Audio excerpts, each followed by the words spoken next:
Elaine, welcome. Thank you so much for being here. Katie, it's so great to be with you in person and talk about how to keep mothers healthy and alive, alert, and aglow. Well, I love it. And for context, I recently got to preview and read your book called Get Quiet, and I absolutely loved it, especially in a world where it feels like the world is almost conspiring to constantly give us things to be busy with and excuses to not ever get to experience the things you talk about in that book. And I love how practical and tangible and doable you made everything in your writing. And I think that might be a great jumping in point for today is to kind of start a little bit broad and maybe explore for one, some of the concepts that led to the writing of that book and why it was so important, and also to the concept of surrender, which I think is a lost art in today's world and how that can be so transformative. Oh, yes. The very first thing I heard very clearly when I finally got quiet was the message surrender. And it came to me in a day that I finally found this beautiful retreat center, was able to connect to my voice, my soul's voice that I had literally lost and couldn't even hear anymore because of the frenetic and crazy life I'd been living. And I heard surrender. And I thought to myself, are you crazy? How am I going to surrender? If I surrender, my whole life is going to fall apart. I was a single mom with two small children and was just trying to hold everything together and control everything. And it was clearly not working. And so I heard the message surrender. And when I got back into my car after that time at the retreat center, there was a message on the radio, and the announcer was saying surrender. And I was like, okay, this is very synchronistic. This is something I have to look at. So I started practicing surrendering. Oh, I love when life gives us those little synchronicities that really highlight perhaps the message that's there. And I know when I read your book and even in what you just said, I can resonate with so much of how you talk because I also am a mom of six and I understand so much the busyness of that. And I used to very much operate from the perspective of needing to control all the variables and make sure everything was happening perfectly all the time. And I now can look back and say, like, oh, there were parts of that that were sort of like unhealthy adaptations, but that helped me survive in the world at the time, and that even if they maybe came from a place of not being in the best place mentally, it still had beautiful fruits and I was, able to help my kids a lot. But I feel like this is maybe a prevalent thing among moms, especially that like sort of need to be in control. And this is something you talk about so beautifully, but I know this could also be a struggle for a lot of women, especially of like learning how to let go of some of that, like you did, and relax into it instead. I know one teacher that was helpful to me in that as well was David Hawkins in his book, Letting Go, The Pathway of Surrender, which, like you, I had an initial, like, that's not possible. I can't do that reaction. But walk us through how that need to be in control can hold us back actually from some of the beautiful things in life. Well, you just said a key word there in terms of control, and that is the word holding. As mothers, we are holding so much. We are holding, trying to keep our own lives going and our own purpose flowing. And we're holding on to our kids' emotions. We're holding on to their disappointments and sadnesses and losses of, baseball games and, not doing well the gymnastics meets. I mean, we're holding so much. We're holding the energy and emotions around our partners in terms of their successes, their disappointments. So as women, we are holding so much. And this is the problem, and what causes so much disease and suffering and just lack of joy and fulfillment in our lives as women. And so when we can surrender and stop holding all of this, and most of it's not even stuff for us to hold in the first place. It's for others to deal with and trust that they can have moments in their life that are successful that we don't need to hold and be responsible for. So the less that we hold, the less that we try to control, this is energy that displays as very dense energies in our body when we're talking in an energetic way. And that density is what's causing so much suffering, so much anxiety, and really just a lot of um, inability to move forward in our life. Yeah, and I feel like that word of feeling stuck can probably resonate with a lot of people listening. I know I've felt stuck at various times of my life for sure. And I also know firsthand that even once we maybe can accept the concept of surrender and of letting go of more, the practice of that is actually a little bit of a learning curve sometimes, or at least it takes a little bit of intentional cultivation. It's not often quite so simple as a decision of like, oh, now I have realized this and I will perfectly surrender from here on out. That there's a little bit of a learning process. So, what are some of the ways to begin that to actually learn how to let go and surrender more? Well, luckily in my life, I've had a wonderful foundation of faith. I have a trust and a knowing that there is something bigger than me that loves me, that supports me, and that is guiding me. And when you can surrender to that, that's a great first stepping stone. The other things you can do to surrender is to know and trust that everything is in this order that's supporting you. And when we can really surrender to that, it makes our lives so much lighter because the goal is to be not heavy in energy, but the lightness of being that we possibly can. And that's what I strive to do every day. I look at my life, what can I surrender? What outcomes do I not need to be attached to? It's just that that concept of non-attachment to the things that we want to be in control and the certain outcomes that we want in the certain in the certain ways that we want our lives to play out. But guess what?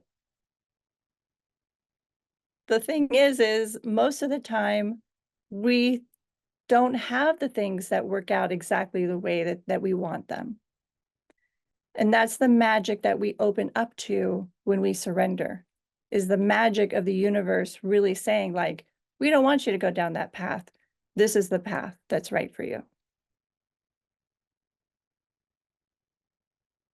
Yeah, it's so beautiful that idea of non-attachment. And I think of how much suffering probably comes much more from our expectation than from reality, especially our attachment to outcomes and then our kind of discomfort when things don't go exactly as we expected. And my good friend Tina has this motto of her life that everything works out perfectly for her. And I love that. And I borrow it often because it doesn't speak to that everything works out the way you want it to. And that's what she would say is it's not that everything works out exactly how I want it to, but I know that everything works out perfectly for me, even if it doesn't go according to my plan. And it seems like that reframe helps her to just be in such a joyful, positive place for so much of her life.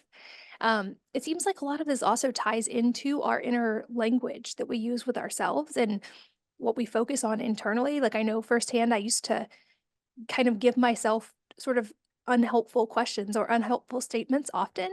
Like I would ask my subconscious, like, why is it so hard to lose weight? Why am I still sick? Or whatever it was. And my subconscious would answer those questions because those were the questions I asked. And it would say, oh, because you have 6 kids, or oh, because you have thyroid issues.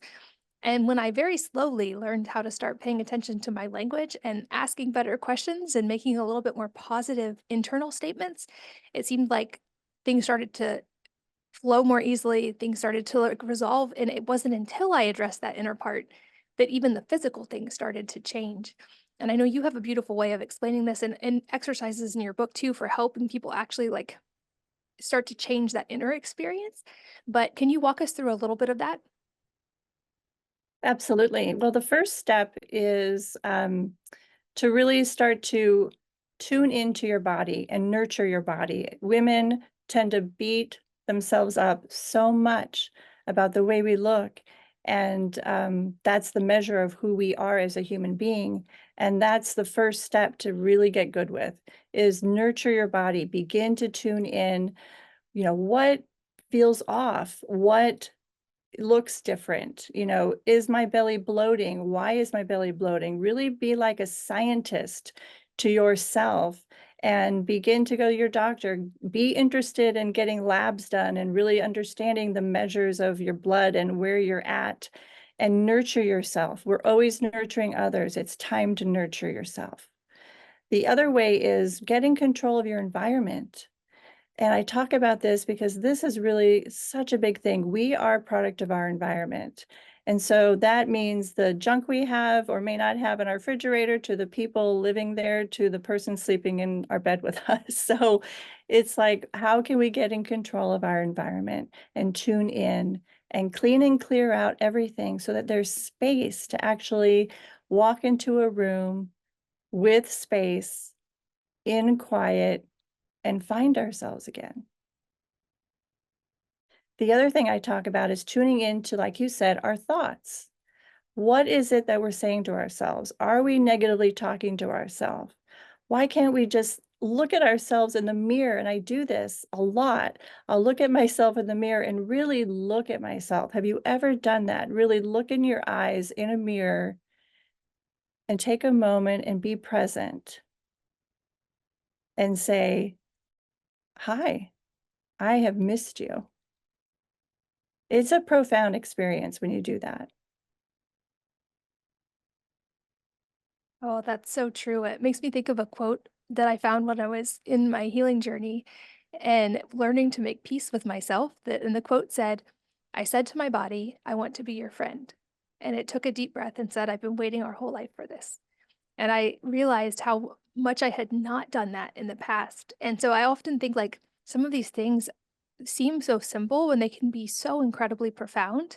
And I feel like often maybe we discount them because they are simple.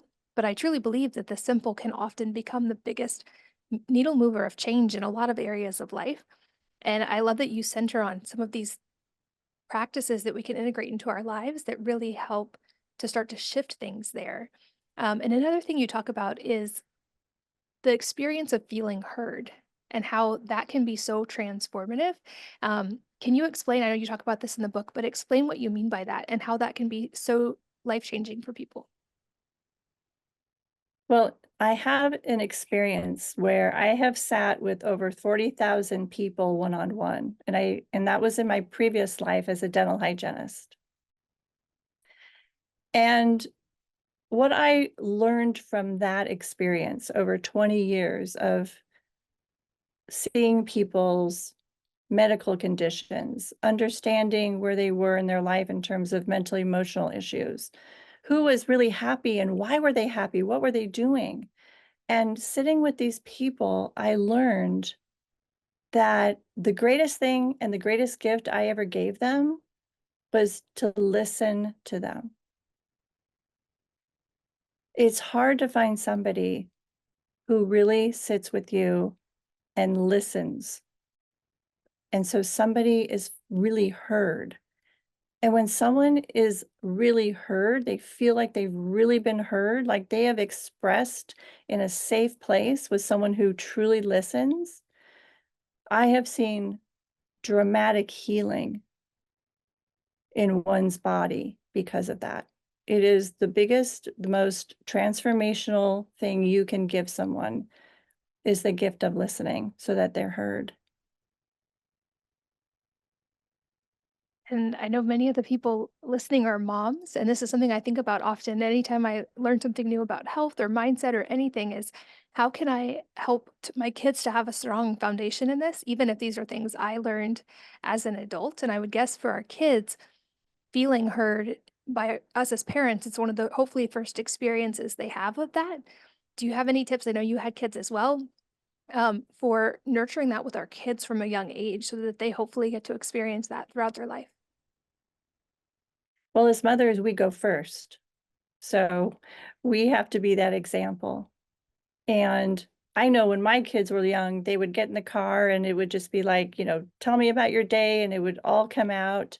And that energetically is just such a healing sort of release for our kids, is to have a safe space for us as the mother to listen to our children, hear what their struggles are, hear what their wins were for the day, and ask the right questions to them so that they know you are so interested in their life.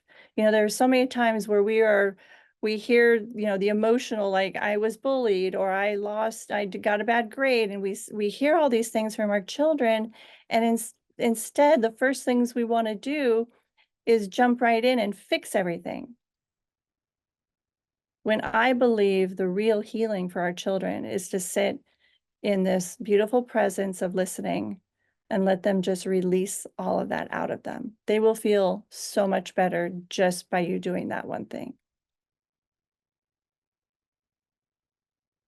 That's a great point, and one of my sort of first principles with parenting is the belief that each of my children are their own infinite autonomous being, and it seems like often if we sort of snowplow and solve everything for them, even though that comes from a place of love, inadvertently, we're sort of minimizing their own agency and their own ability to navigate life, whereas like you said, if we can become like a safe place where they can be heard and they can listen, that just like us as adults, often all we need is that moment of safe, loving energy and the ability to process it. And I find, at least with my kids, often they will blow me away at their ability to navigate something or the solutions that they think of when I don't just solve it for them.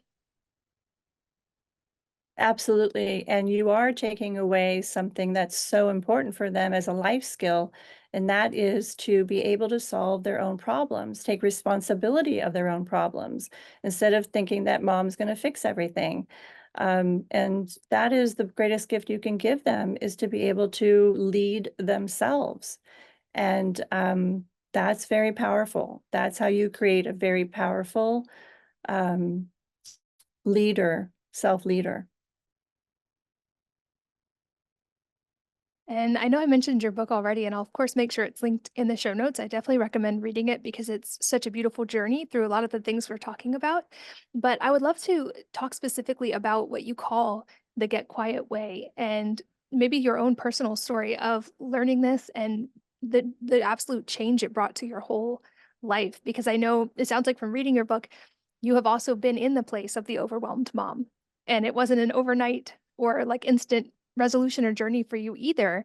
And I think there's a lot of hope and a lot of really helpful things that you talk about in the book. But can you walk us through a little bit of your journey? I was, like you said, a very overwhelmed mother. I also was in a very, very difficult marriage, and I felt like my life was hopeless. I needed to regain and discover a new rhythm to my life because what was working, what I thought was working really wasn't. I was on the brink of a divorce, and I had one thing that what mattered the most to me, and that was me being the healthiest mom I could be to raise healthy children. That has been my whole purpose in life, and, they deserved that, and I also deserve to be healthy and happy. So, I went on a journey, I completed the marriage, which was a very, very difficult decision, and I found myself a single mom trying to figure out how to recover from the trauma of living in a very difficult marriage, all while raising children by myself, coming into a home by yourself, responsible for 2 young souls. And so I went on a journey to find out how to heal myself, how to calm my central nervous system, how to get to the root of why my marriage ended, what was the dysfunction, what was my responsibility in it. And I had to do this quickly because our kids need us and they need us fast. And so I went on a journey to discover all those things that I could help myself and get my power back and my strength back and my health back. And the very first thing I did was I found the retreat center. I started walking this labyrinth, which I had no idea what a labyrinth was. Turns out it's a 4,000-year-old ancient meditative contemplative pathway that, circles around, in one way in and one way out. So I started walking this labyrinth. It was the place where I could get quiet and finally tune in and listen to what I say is my soul's voice. And every time I would go there, I would drop my kids off at school, go to work, come home, but on my way from work, I would stop at this labyrinth and I would walk it, and every single time, Katie, I walked this labyrinth, it was quiet enough to hear these messages that started coming in. And so I began to accumulate all these journal notes because I've been writing in my journal since I was 16 years old. So that's how I process things that I don't understand myself. I write about it. And so I was writing about all these messages just totally coming in during a time that I needed major guidance. And I wasn't hearing what I really needed to hear from the external world. I needed to really hear inside of me things like, one day I heard, "You are not alone."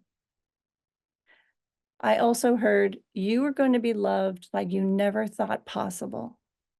I was just hearing directions, and I was trusting what I heard, and that is what has become the get quiet way.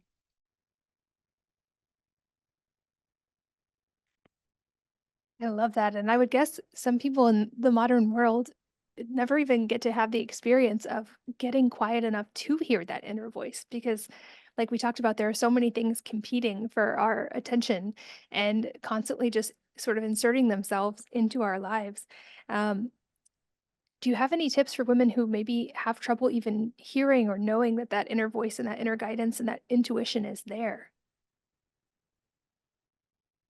I think that when women leave their kids off at school, they're back in their car and it's quiet. They don't turn on the radio, they don't turn on a podcast, they just stay super quiet. They're gonna feel something in their bodies the minute their environment gets quiet. They're gonna feel a heaviness somewhere, and that's the first step because we feel so much in our bodies, and that's the first sign of like, "Oh." I mean, when I would do that, the first time I got to this quiet center I was telling you about, there was such a heaviness around my heart. I could actually I was feeling like I couldn't even breathe, and I didn't know why. And so we have to tune into the energy centers of our body, and I talk about this in Get Quiet. We've got 8 energy centers where we can hold a lot of stuff, and we tune into those areas of our bodies, and we go, "Oh, my heart feels heavy. I don't know why." Let's start getting into those questions and asking ourselves the right questions. Why have I built up these walls around my heart? What have I been doing, to do that? And how can I break those walls off and away and live with an open, loving heart? And so every time we just tune in to how our bodies are feeling, it's a great first step. And I'd love to talk a little bit more about the relationship between that getting quiet and especially like the physical health side. Because another thing I learned in my journey and that several podcast guests have mentioned here is that, we view symptoms as bad. And really the reframe of that is they're messengers and really they're gifts because that's our body speaking to us. And I would say maybe speaking to us loudly if we're not listening to the quiet messages first. But this tuning in that you're talking about seems to be very connected, and you explain this about our ability to maintain good health even physically. But can you elaborate on that relationship a little bit more? Because I know many people listening are experiencing a health struggle of some sort. And I know I can look back and think of how I used to say things like, oh, my body's attacking itself because I have thyroid disease or all these things. And I didn't have that same connection with my body that I do now. But can you elaborate on that relationship and provide any other ways that we can learn to actually be more in tune with our bodies?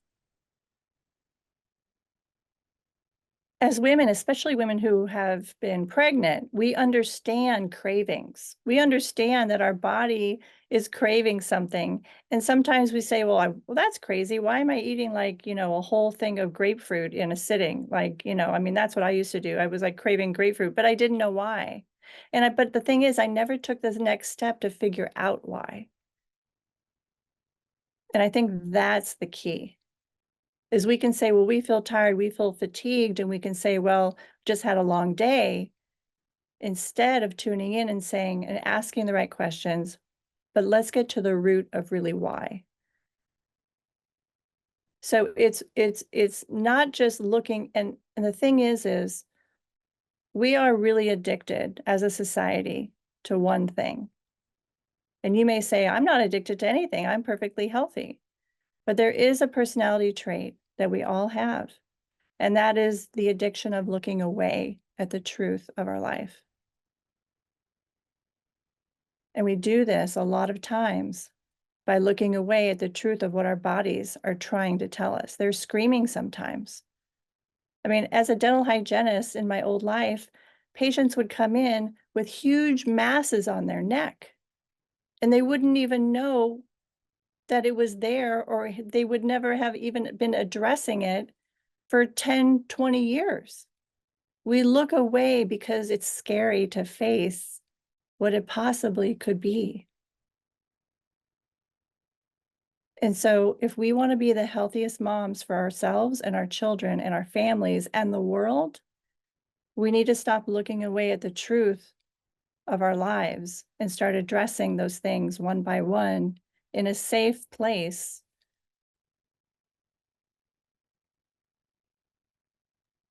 Yeah, I think of the quotes from so many of the great teachers and mystics throughout history that all kind of tie into that same line of all of our problems stem from our inability to sit quietly alone in a room. And I think, especially in the modern world, we've lost that skill, but it is one we can regain. And so, like I said, I love that you give people steps to actually go through that journey because it can seem like an insurmountable wall, maybe if we've never gotten to do it before.